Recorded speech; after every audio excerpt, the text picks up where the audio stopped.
Corona संकट के बीच आज 16 जिले के 71 सीटों पर चुनाव हो रहा है। सुबह 7 बजे से मतदान शुरू हो चुका है। सुबह में कोरोना संकट के बीच मतदान केंद्रों पर पहुंचने वाले कर्मी और जो मतदाता हैं उनकी जो कतार है वो दिखनी शुरू हो गई है। पहली बार किसी भी मतदान केंद्र पर पीपीई किट के साथ जो सुरक्षा कर्मी है वो फेस शील्ड लगाए हुए दिख रहे हैं। हाथों में सैनिटाइजर और थर्मल स्क्रीनिंग के मशीन के साथ इस बार जो वोटर आ रहे हैं उनकी जांच की जा रही है। वोटर इस वक्त जो है पटना के कई इलाके हैं या पूरे बिहार के जिन 16 जिलों की हम बात कर रहे हैं उन इलाकों में जिस तरीके से सुरक्षा के पुख्ता इंतजाम किया गया है, आसमान से लेकर जमीन तक जो सुरक्षा कर्मी है वो मौजूद है। चप्पे चप्पे पर नजर रखी जा रही है। शहर से लेकर दियारा तक मतदान केंद्र बनाए गए हैं। इन 16 जिलों में जिन जगहों पर मतदान हो रहा है उनमें समय अलग अलग रखा गया है। नक्सल प्रभावित इलाकों में जो मतदान करने का जो समय है शाम 4 बजे तक है, तो वहीं पहली बार जो टाइमिंग है चार तरह की टाइमिंग रखी गई है मतदान के लिए। अलग अलग जगहों में सुबह 7 से शाम 6 बजे तक भी मतदान होंगे। लेकिन पहली बार जो वोटर मतदान करने जा रहे हैं उनके लिए लोकतंत्र में दोहरी जो जिम्मेवारी है वो निभाने का मौका आया है। एक तो खुद को सुरक्षित रखें, दूसरा लोकतंत्र को बचाने के लिए वोट करें।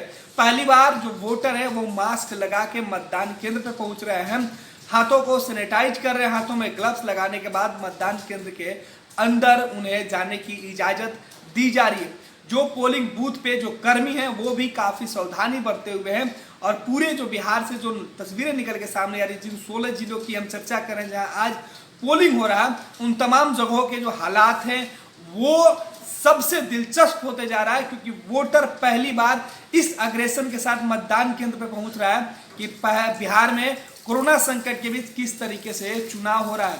कई जो लोग हैं वो बता रहे हैं कि कोरोना संकट के बीच वो चुनाव देखने पहुंचे हैं और इस लोकतंत्र में अपनी भूमिका निभा के लोग काफी खुश गौरवान्वित महसूस कर रहे हैं। उनका कहना है कि लोकतंत्र में अपनी उपस्थिति दर्ज कराने के लिए तमाम तरह की चुनौतियों से हम लड़ जाएंगे, लिहाजा जो मतदान केंद्र है उसके बाहर लोगों की जो भीड़ है वो देखी जा रही है। सुबह मतदान केंद्रों पर सबसे पहले जब पोलिंग एजेंट पहुंचे थे उनके सामने मॉक पोल कराया गया। मॉक पोल के दौरान जो सुरक्षा कर्मी थे वो वहां पे मौजूद थे, साथ ही साथ जो पीठासीन पदाधिकारी है वो वहां मौजूद थे। सभी जो ईवीएम मशीनें हैं, बीपीटी पैट जो मशीनें हैं, उन तमाम चीज़ों को चेक किया गया। सुरक्षा कर्मियों की निगरानी में स्थानीय जो लोग थे, जो वोटर थे, उनकी निगरानी में पीठासीन पदाधिकारी है। सभी लोगों को मतदान को लेके क्या चुनौतियां हैं वो उन तमाम चीज़ों से उनको जागरूक किया गया। बताया गया कि इस बार का मतदान करने वाला हर वोटर किस तरीके से सावधानी के साथ मतदान केंद्र के अंदर पहुंचेगा, तमाम बातों का उल्लेख किया गया। कई जगहों पर पोस्टर तक लगाए गए हैं कि इस बार मतदान करने के लिए आपको मास्क लगा के ही घरों से निकलना होगा। फर्स्ट बिहार झारखंड भी अपने तमाम दर्शकों से अपील करता है कि आप मतदान करने जरूर जाए, लेकिन सावधानी भी बरतें, अपने चेहरे को ढक के मतदान केंद्र जाए, मास्क लगाए, ग्लव्स लगाए और सैनिटाइजर का इस्तेमाल करें, फिर मतदान केंद्र जरूर जाए और लोकतंत्र में अपने अधिकार का प्रयोग करें।